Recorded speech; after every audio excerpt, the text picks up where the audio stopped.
Wabarakatuh. Alhamdulillah wassalatu wassalamu ala Rasulillah wa ba'd. Bapak Ibu hadirin hadirat yang semoga senantiasa dirahmati oleh Allah Azza wa Jalla. Dari kisah Umar radhiyallahu taala anhu tadi, apa sih pelajaran yang bisa kita ambil?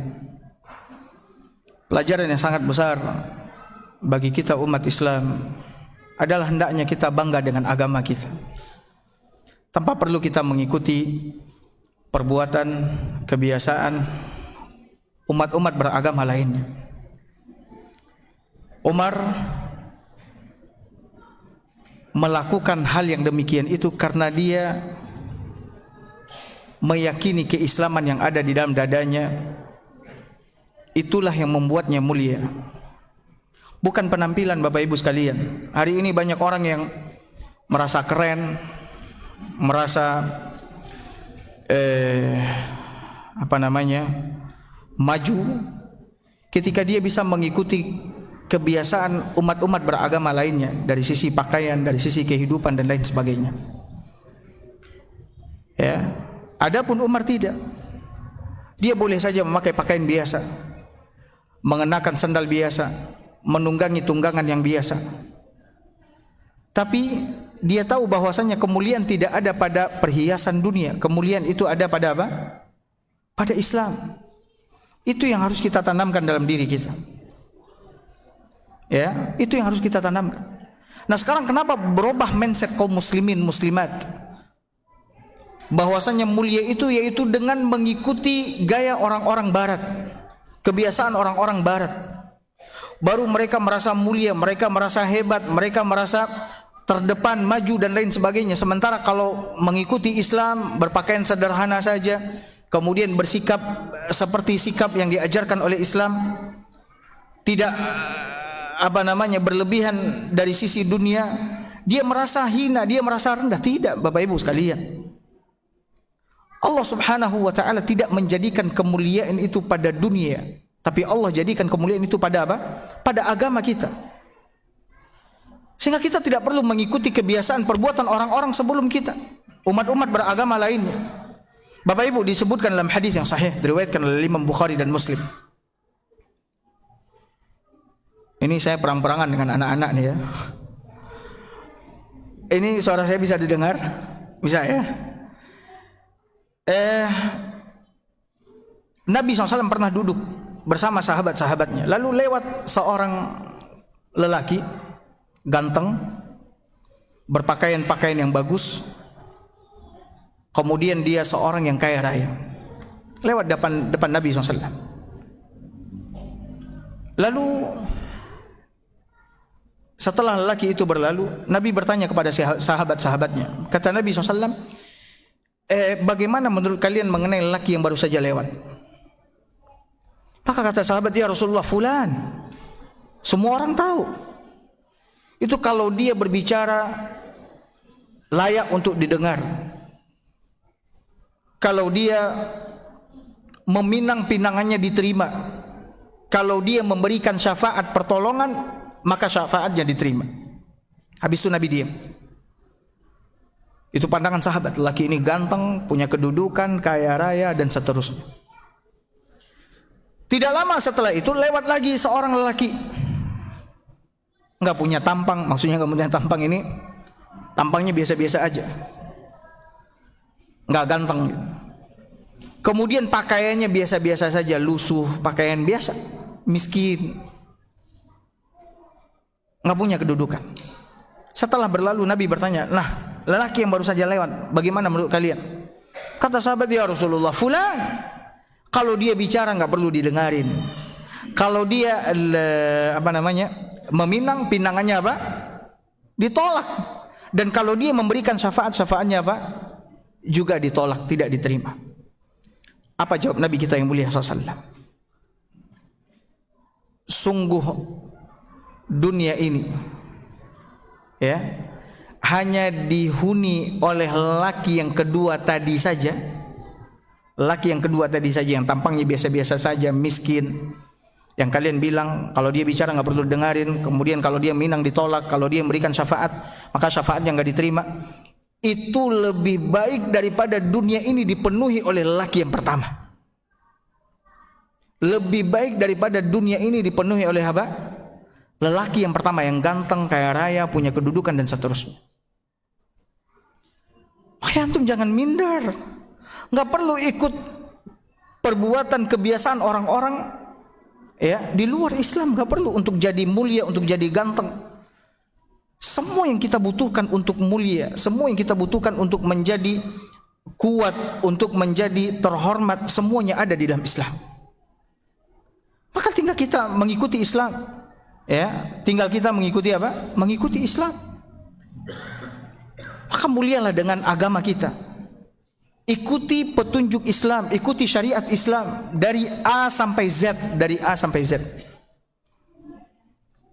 Maka kita akan menjadi umat yang mulia, kita akan menjadi umat yang disegani, kita akan menjadi umat yang kuat. Ya. Namun kalau kita sudah tinggalkan agama, tinggalkan syariat, tinggalkan jalan Islam, kita ikuti jalan umat beragama lainnya, khalas. Kita akan sesat, kita akan celaka, kita akan binasa, dan kita akan menjadi orang yang hina. Nah sekarang Bapak Ibu hadirin hadirat yang semoga senantiasa dirahmati oleh Allah, saya akan sebutkan beberapa contoh. Apa saja sih yang diikuti oleh umat Islam dari kebiasaan perbuatan orang-orang Yahudi dan Nasrani. Saya berikan contoh. Beberapa contoh sehingga hendaknya kita bisa memahami bahwasanya apa yang Nabi SAW katakan, sungguh kalian benar-benar akan mengikuti kebiasaan perbuatan orang-orang sebelum kalian, sejengkal demi sejengkal, sehasta demi sehasta, sampai mereka masuk lubang biawak, kalian juga masuk. Dan itu benar-benar terjadi. Mari kita lihat. Yang pertama yang diikuti oleh umat Islam, membangun masjid di atas kuburan. Membangun masjid di atas apa? Kuburan. Ini kebiasaan orang-orang Yahudi dan Nasrani. Sekarang saya mau tanya, di Indonesia aja, sedikit atau banyak masjid yang ada kuburan di dalamnya? Sedikit atau banyak? Di Riau ini ada atau enggak? Oh ada. Ada kuburan di dalamnya. Di Indonesia aja. Belum lagi di negeri-negeri Islam lainnya. Ada banyak masjid-masjid yang dibangun di atas kuburan orang-orang soleh.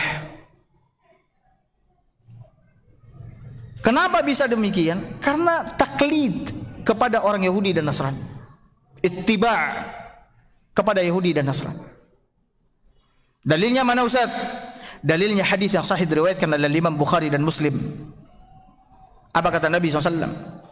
Inna ulaika idza kana fihimur rajulu salih, sesungguhnya mereka itu apabila ada lelaki saleh di antara mereka, famat, lalu lelaki tersebut mati, banau ala qabrihi masjida, maka mereka akan membangun masjid di atas kuburan lelaki saleh tersebut.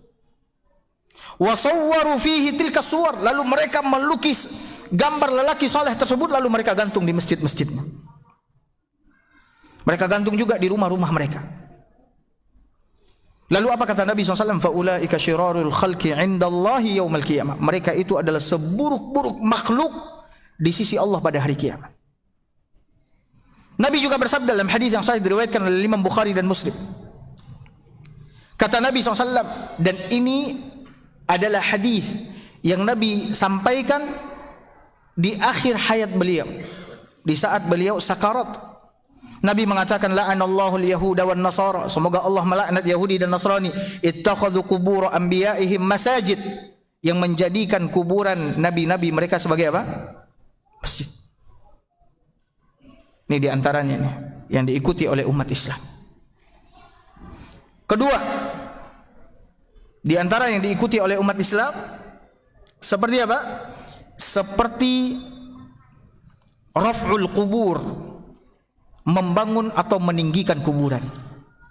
Membangun atau meninggikan apa? Kuburan. Hari ini lihat kuburan-kuburan kaum muslimin dibangun di keramik, di kerangkeng, ya macam-macam ya. Kemudian ditanami pohon-pohon, dirumputin, ya, tanamin pohon. Ini kebiasaan siapa? Ini kebiasaan orang-orang Yahudi dan Nasrani. Saya mau tanya sama Bapak Ibu semua. Di zaman Nabi udah ada kuburan atau belum? Di zaman Nabi ada kuburan atau enggak? Ada.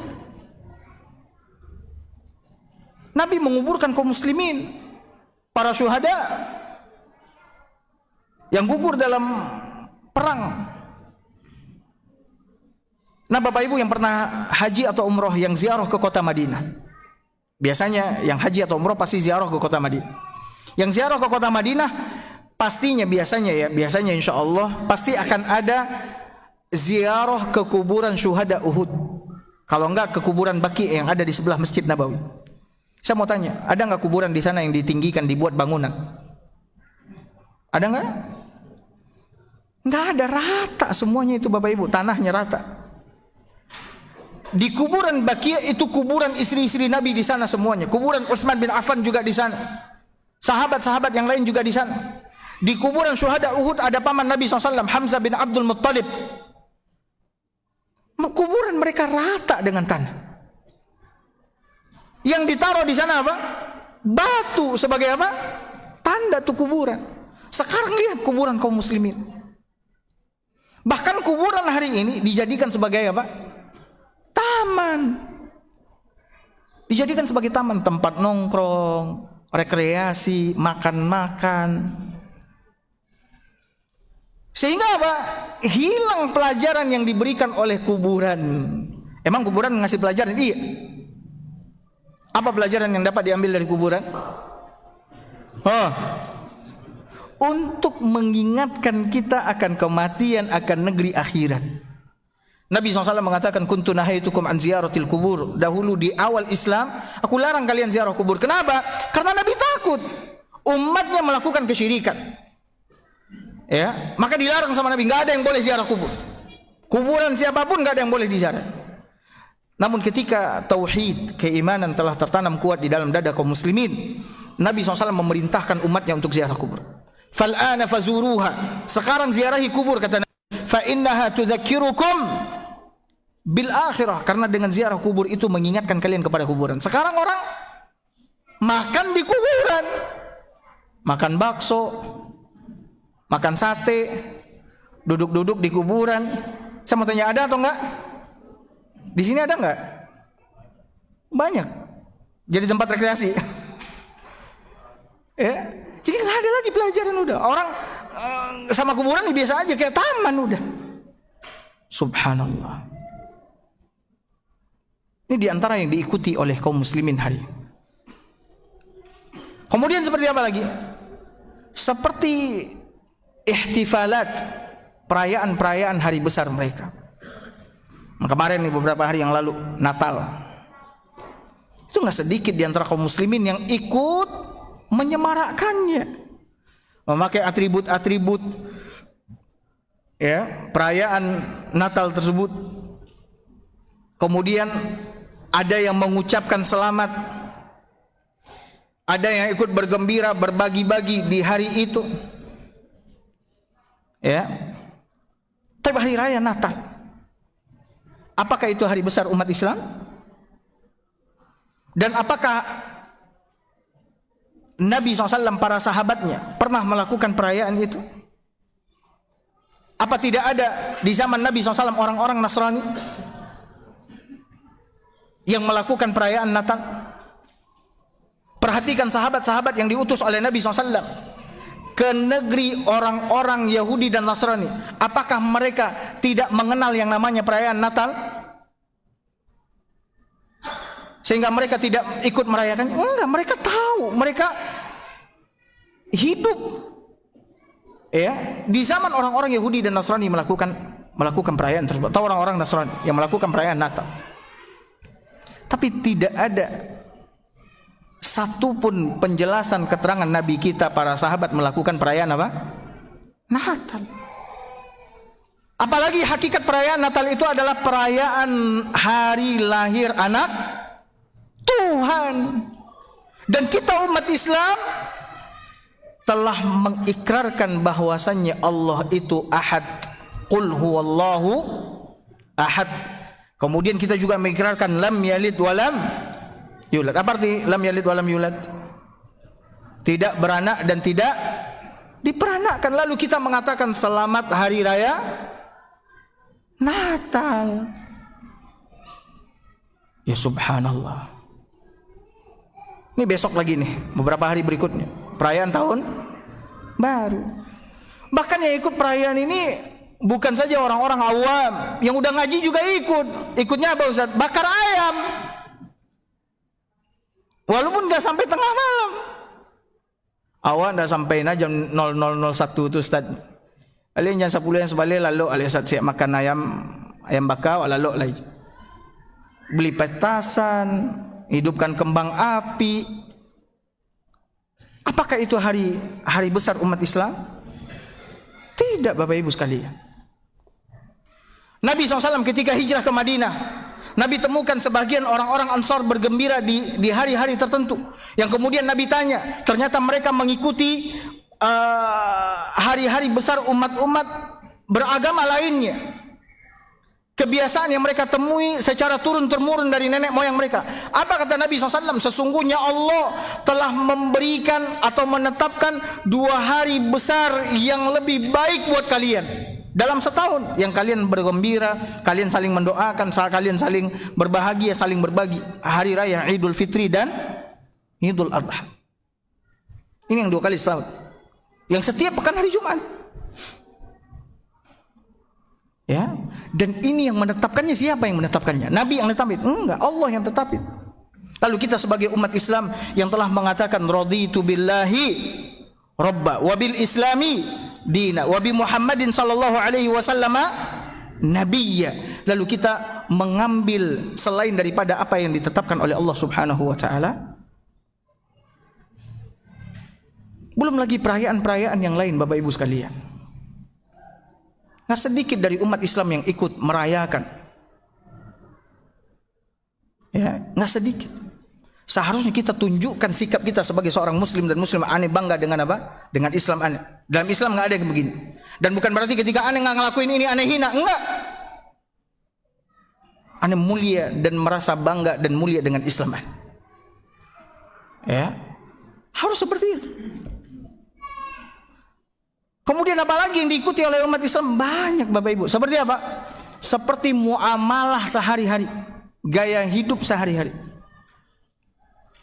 Lihat, orang-orang hari ini mengganti, misalkan ya, mengganti tahiyyat, ucapan salam yang diajarkan oleh Allah dan Rasul dengan ucapan sapaan yang lain selain daripada salam. Allah dan Rasul telah mengajarkan kalau kita ingin memberikan ucapan salam maka kita mengucapkan apa? Assalamualaikum warahmatullah. Sekarang apa ucapan salam orang? Selamat apa? Selamat malam. Selamat malam waktu ti kajian lain. Selamat pagi, selamat siang, selamat apa? Malam. Kenapa kita enggak assalamualaikum? Assalamualaikum. Assalamualaikum. Sekarang lihat kantor-kantor yang notabene-nya tuh kantor pekerjaannya semuanya Islam. Kenapa nggak salam? Kenapa nggak salam? Ya, kenapa? Ada apa? Kemudian lihat masuk rumah, keluar rumah nggak ada salam udah. Ini kebiasaan siapa ya? Ini kehidupan sehari-hari. Belum lagi apa? Gaya makan. Orang-orang sekarang merasa bangga ketika makan itu pakai pisau, pakai garpu, pakai sendok. Ya, nggak ada masalah sih ya, nggak ada masalah sebenarnya. Cuman kalau kita beranggapan dengan menggunakan itu kita merasa lebih keren, lebih mulia. Islam mengajarkan seperti apa kita makan? Pakai apa kita makan? Pakai tangan. Pakai tangan. Dan penelitian hari ini mengatakan apa? Makan pakai tangan jauh lebih apa? Jauh lebih sehat. Apalagi yang makan setelah selesai makan apa? Menjilati jari jemarinya. Sebagian orang gengsi. Cari lihat lu orang kanan kiri lu. Baru apa? Menjilik Apa masalahnya? Kenapa kita nggak percaya diri, nggak merasa keren dan mulia dengan agama kita? Kenapa kita ada orang dia nggak pernah biasa makan pakai sendok sama garpu, pakai pisau, dia coba kacau berserakan semuanya, adonan tabangnya ayamnya gitu. Apa salahnya ambil pakai tangan, anyo gigi gitu? Saya mau tanya, Bapak Ibu makan cari gaya atau cari kenyang? Cari gaya atau cari kenyang? Kan kenyang nang gak cari. Saya temukan itu.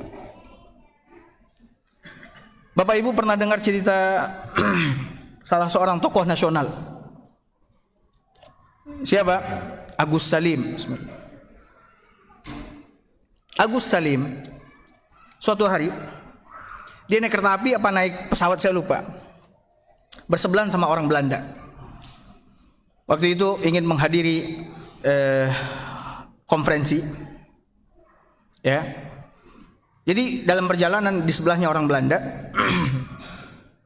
karena naik kendaraan kereta atau pesawat saya lupa, dihidangkan makanan, dihidangkan. Lalu Agus Salim makan dengan tangannya, bismillah dia makan. Orang Belanda makan pakai sendok. Dia lihat Agus Salim makan pakai tangannya belepotan. Ini makan pakai tangan, tentu tangan apa? Belepotan, tidak ada orang makan pakai tangan tidak belepotan, tangannya itu tidak ada. Lalu apa kata orang Belanda ini? Kata orang Belanda ini, Anda kok jorok sekali, kata dia. Jorok kenapa, kata dia? Makan pakai tangan, tuh lihat tangan Anda belepotan. Anda kok jorok sekali, kata dia. Makan pakai tangan. Agus Salim seorang tokoh, seorang yang pintar, dan dia beragama. Dia beragama. Maka dia balas ucapan Belanda itu. Anda jauh lebih jorok, kata dia. Kok bisa saya jauh lebih jorok, kata dia. Kok bisa Anda bilang saya ini jauh lebih jorok daripada Anda? Iyalah, kata dia. Anda makan pakai sendok. Sendok itu sudah masuk ke berapa ratus mulut, kata dia. Kalau saya makan pakai tangan, tangan ini cuma masuk ke mulut siapa? Ke mulut siapa? Ke mulut saya. Tuh sendok bekas siapa, kata dia. Anda jauh lebih apa? Jorok. Karena makan pakai sendok bekas mulut orang. Habis itu orang Belanda nggak bisa berkutik. Nggak bisa berkutik. Nggak secara logikanya benar atau enggak? Benar. Itu sendok yang kita makan itu, kita makan di rumah makan teng itu. Itu bekas mulut orang atau itu sendok baru ditaruh, baru dibuat hanya untuk kita, kemudian kita selesai makan sendoknya dibuang? Bake hurang atau enggak? Jangan gengsi lo mengecian enggak? Memang betul-betul bake hurang. Lalu kita merasa apa? Merasa apa? Merasa barasiah gitu. Nah, Bapak Ibu sekalian, ini gaya makan. Sekarang nggak sedikit di antara kaum muslimin, muslimat minum pakai tangan kiri. Saya mau tanya nih, kan kita udah ngaji udah lama nih. Apa hukum makan minum pakai tangan kiri? Oh, apa hukumnya? Hukum itu kan ada wajib, haram, mubah, kemudian apa? Makruh, ada sunnah. Wajib, sunnah, wajib, haram, sunnah, mubah, makruh. Yang mana hukumnya? Makan minum pakai tangan kiri. Mubah, haram. Ini kalau jadi haram, ambo minta dalil. Apa dalilnya? Dalilnya Bapak Ibu hadirin hadirat yang dimuliakan oleh Allah, hadis Nabi SAW. Nabi mengatakan janganlah kalian makan minum dengan tangan kiri. Sesungguhnya yang makan minum pakai tangan kiri adalah siapa? Setan. Berarti yang makan minum pakai tangan kiri temannya siapa? Setan. Berteman sama setan hukumnya apa? Apa hukum bakawan jo setan? Haram. Ragu lo mengican mubah atau bahaya? La haula. Haram. sekarang sebagian kaum muslimin makan minum pakai tangan kiri. Ada yang minum bakok jo tangan kiri minum, tangan kanan wak kumuh saja. Saya tanya, tu galih dan wak minum pakai tangan kiri, tu bakal dicuci di orang atau ndak dicuci di orang gitu? Dek awak minumnya pakai tangan kiri yang ndak kumuh, dicuci Ustaz. Tu apa bedanya wak minum wak pacik galih itu pakai tangan kanan? Juga dicuci aja. Ya subhanallah. Ya. Jadi Bapak Ibu hadirin hadirat dimuliakan Allah, enggak sedikit sekarang ini yang kita mengikuti kebiasaan orang-orang non. Ya, belum lagi dalam berpakaian. Sebagian kita kadang-kadang gengsi memakai pakaian seperti yang diajarkan oleh Nabi SAW. Pakaian yang diajarkan oleh Nabi seperti apa? Untuk laki-laki, kain atau celananya di atas mata kaki. Untuk perempuan mesti isbal, kainnya mesti melebihi apa? Mata kaki. Sekarang kebalik, perempuan yang di atas apa? Mata kaki, lelaki yang apa? Di bawah. Bahkan padusi gini ndak ada mata kaki, ada telutui. Ya subhanallah. Itu dari mana itu semua Bapak Ibu sekalian? Itu dari kebiasaan orang-orang sebelum kita.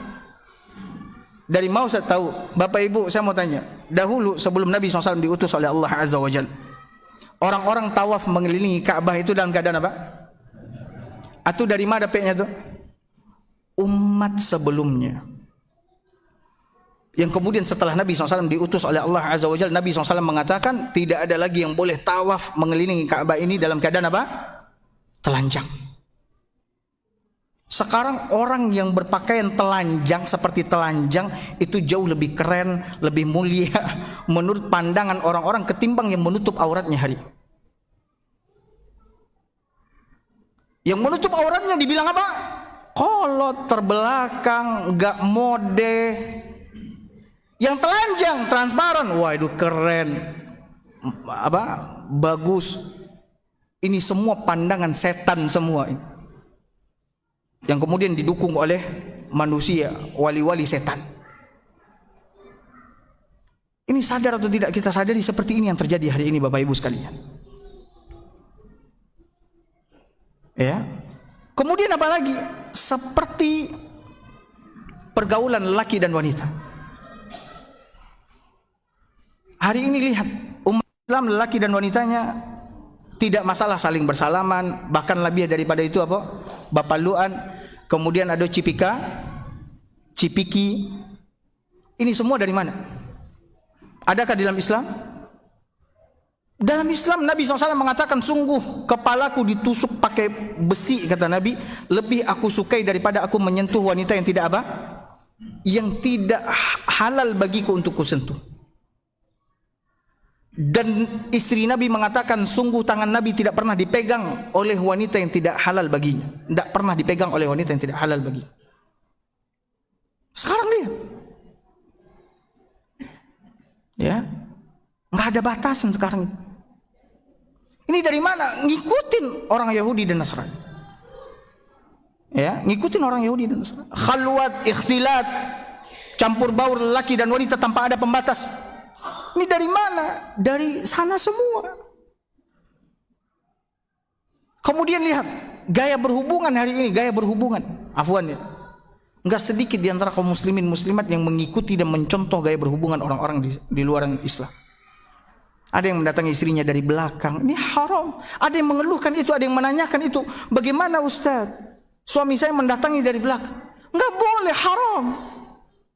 Dilaknat. Ini dari mana? Dari mengikuti, sekali lagi mengikuti. Sementara semua yang kita butuhkan di dalam agama ini semuanya telah dijelaskan oleh Allah Azza wa Jalla di dalam Islam. Islam ini telah sempurna. Apa aja yang kita butuhin? Ibadah, perayaan, ya, tingkah laku, apalagi kebiasaan hari-hari, semuanya udah diajarin sama Islam. Kita tinggal ikutin Islam. Tinggalkan semua kebiasaan orang-orang Yahudi dan Nasrani.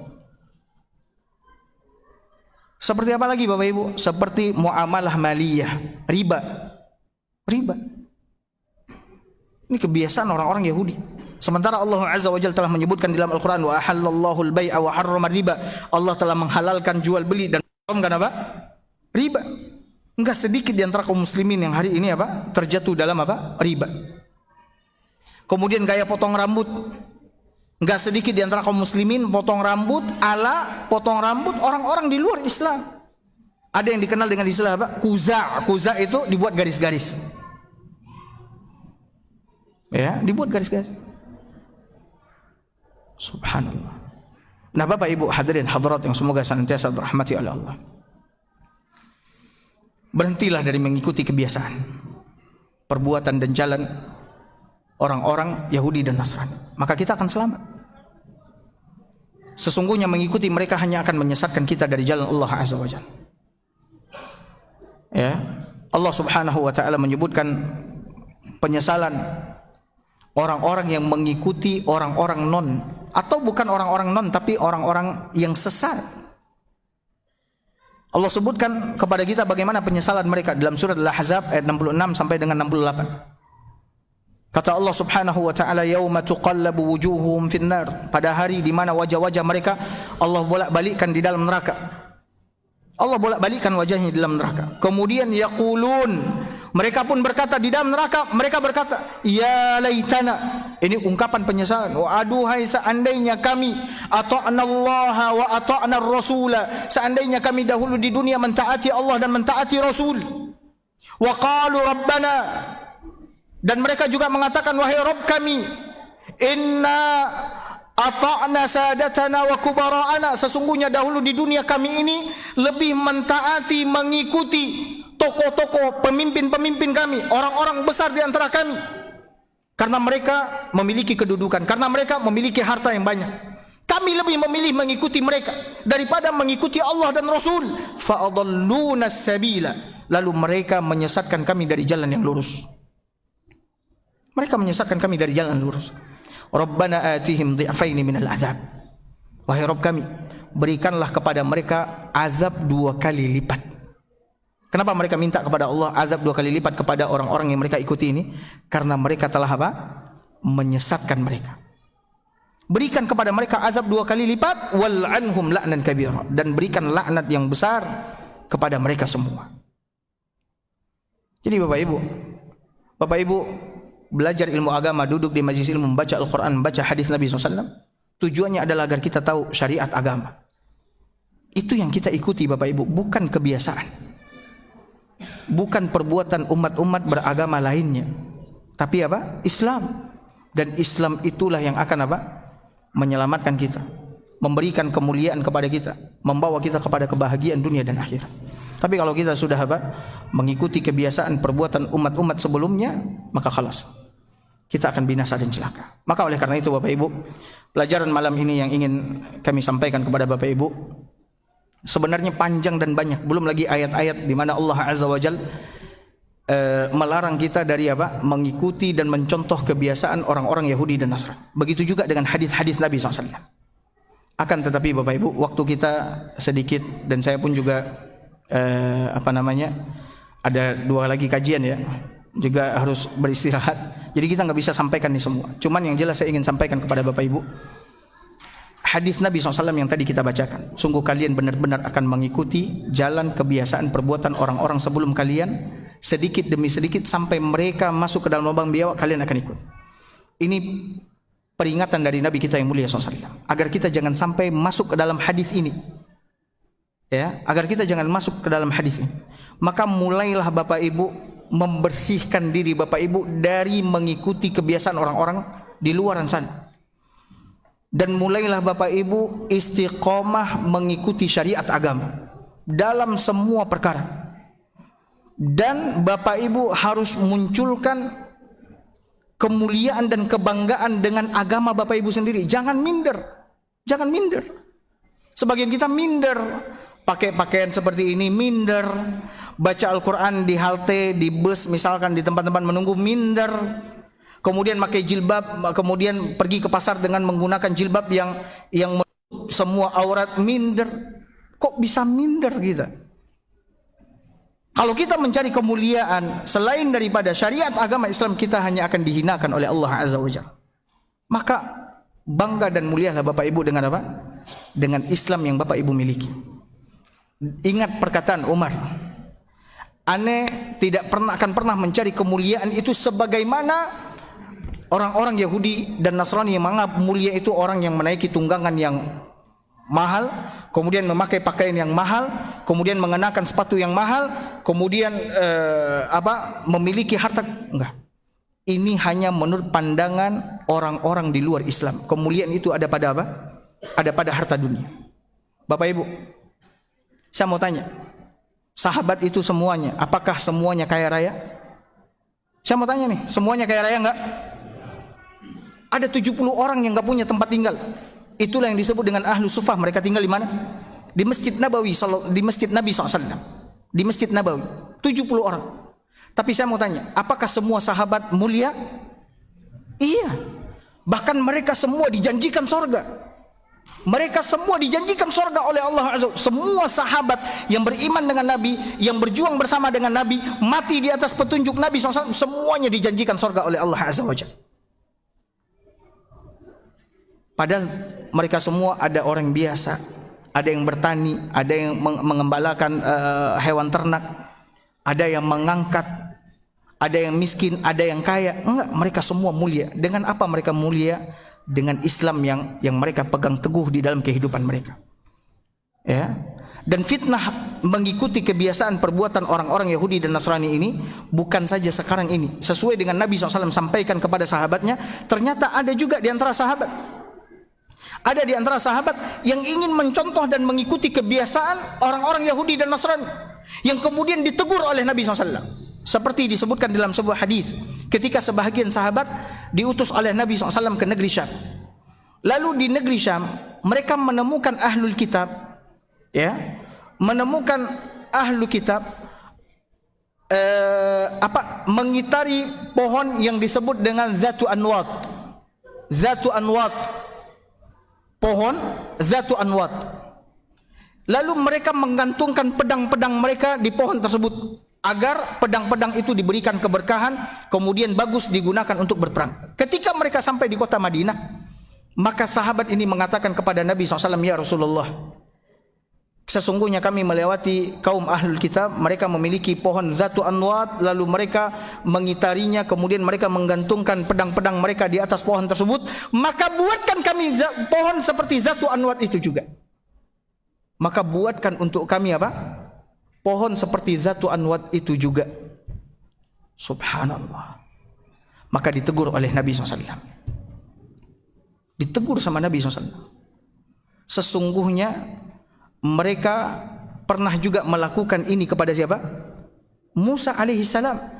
Ketika mereka melihat sebahagian orang-orang musyrikin beribadah kepada ini dan itu, maka mereka juga meminta kepada siapa? Kepada Musa, buatkan kami Tuhan-Tuhan seperti yang disembah dan diibadati oleh mereka itu. Maka dikecam oleh Nabi, dicela oleh Nabi SAW. Maka oleh karena itu, kita tidak akan dari mengikuti kebiasaan orang-orang kafir kecuali dengan cara belajar. Bapak Ibu harus setiap hari belajar. Saya ingatkan setiap hari Bapak Ibu belajar. Kenapa setiap hari, Ustaz? Saya mau tanya sama Bapak Ibu semua. Bapak Ibu makan setiap hari atau enggak? Makan setiap hari atau enggak? Oh, siko enggak setiap hari makan. Ada yang sekali 3 hari, sekali 4 hari. Karena enggak menjawab itu gitu. Atau memang alun makan kok. Kita makan tiap hari. Setidaknya kita makan berapa kali sehari? Barang? Adonan 2, adonan 3. Tergantung apa? Angko-angko. Ya, tergantung angko-angko. Adonan 3, adonan 4. Taib. Kalau Bapak Ibu tidak makan, apa yang terjadi? Sakit. Ujung-ujungnya apa? Ujung-ujungnya mati. Bapak Ibu tahu tidak, kita ini manusia terdiri dari 2 unsur. Unsur ruh dan unsur apa? Jasad. Jasad kuat tanpa ada ruh, maka tidak ada artinya. Makanya kalau orang lah pai ruhnya dicabui, ini dikuburkan di dalam apa? Dalam tanah. Berarti Bapak Ibu, ruh itu jauh lebih penting daripada apa? Jasad. sebagaimana jasad butuh makanan, ruh juga butuh apa? Makanan. Iko lagi ngerti bahasa Minang tak? Tak takui kalau awal bahasa Minang kira orang tak ngerti gitu. Ya, roh juga butuh makanan. Dan makanan ruh ndak randang tu, ndak dendeng, ndak ikan bakar. Makanan ruh adalah Al-Quranul Karim, ilmu agama, zikir, tilawatul Quran. Itulah makanan ruh. Maka oleh karena itu Bapak Ibu setiap hari harus belajar, satu hari harus belajar. Ya, ndak usah Bapak Ibu belajar sajam satu hari, karena ambo yakin ndak akan taluk. Ustaz sapele jo kami coba sabian. Sabulan kan ada pengurus iko ya yang mengubi ambo. Ada yang sabulan bisa belajar sajam sehari. Baca Al-Quran, baca hadis. Sabulan aja nanti kabari ambo insyaallah mau siapkan hadiah. Walaupun hadiahnya kadang-kadang berat. Luangkan saja waktu Bapak Ibu belajar 15 menit jadi sehari. Apa tu Ustaz? Baca Al-Quran sehayat sehari. Kemudian baca terjemahan. Kemudian tadabburi. Tadabburi itu renungi ayat yang awak baca tadi, yang awak baca terjemahan. Apa pesan Allah di situ? Apa perintah Allah di situ? Apa larangan Allah di situ? Apa nasihat Allah di situ? 15 menit jadi. Atau sehayat 2 ayat lah, terserah Bapak Ibu. Sehayat 2 ayat. Lakukan itu secara terus menerus. Kalau itu Bapak lakukan secara terus menerus, insya Allah kalau 2 ayat ya, 2 ayat sehari 15 menit, insya Allah sabaleh 2 tahun Quran selesai selalu. Quran selesai selalu. Ya. Kalau sehayat sehari, insya Allah 23 tahun selesai Quran selalu. Kalau sehayat sehari, 2 bagi 2, sebaleh itu 2 tahun. Nah tu Ustaz, boleh hitung kalau nak percaya. Al-Quran tu berapa total ayatnya? 6.000 lebih. Kelebihannya ini ada khilaf di antara para ulama. Maksudnya ada perbedaan pendapat. Ada yang mengatakan 6.600 sekian, ada yang mengatakan 6.666, ada yang mengatakan 6.623. Anggap salah 6.600 lebih. Itu kalau sehari sayat 10 tahun. 10 tahun itu berapa harinya? 360, 3.600 kali 2, 7.200. Berarti kurang dari 20 tahun selesai Quran. Kalau sehari 1 ayat. Tapi kalau sehari 2 ayat, bagilah 2. InsyaAllah Quran selesai. Hadis Nabi SAW juga demikian. Tidak usah Bapak Ibu awak biarlah 10 hadis satu hari Ustaz. Tidak akan taluk. Sehari cie jadinya. Sehari cie jadi. Kalau Bapak Ibu baca hadis sehari cie, insya Allah kitab Sahih Bukhari. Berapa hadis di Sahih Bukhari ada yang Bapak Ibu tahu? Berapa? 8.000, 4.000. Hadis Sahih Bukhari lebih kurang 7.000 lebih. Berarti 20 tahun juga selesai apa? Sahih Bukhari. Tak usah Bapak Ibu balik syarahnya. Pusing kalau Bapak Ibu matan hadis Sahih Bukhari itu saja jadilah. Setiap hari baca cik ayat Al-Quran, cik hadis. Setiap hari baca cik Al-Quran, cik hadis. Maka insya Allah mudah-mudahan dengan demikian agama kita akan semakin bagus dan kita juga akan semakin teguh di atas agama ini, dan kita pun juga akan selamat dari mengikuti hal-hal yang akan menyesatkan kita dan menyengsarakan kita di dunia dan di akhirat. Tapi mungkin iko yang bisa ambo sampaikan Bapak Ibu, karena lah banyak lo namang gana makan malam alun lila kan. Maka kita cukupkan sampai di sini. Mudah-mudahan apa yang saya sampaikan malam ini bermanfaat untuk Bapak Ibu semua, terutama bagi saya pribadi yang menyampaikan. Dan saya berdoa kepada Allah Azza wa Jalla dengan nama-nama Allah yang husna dan sifat-sifatnya yang ulia. Semoga Allah Azza wa Jalla memperbaiki agama saya dan Bapak Ibu semua, karena agama itu adalah pegangan kita di dunia ini untuk selamat dunia dan akhirat. Dan semoga Allah Azza wa Jalla meneguhkan kita di atas agama yang hak ini sampai kita mati bertemu dengan Allah Subhanahu wa taala.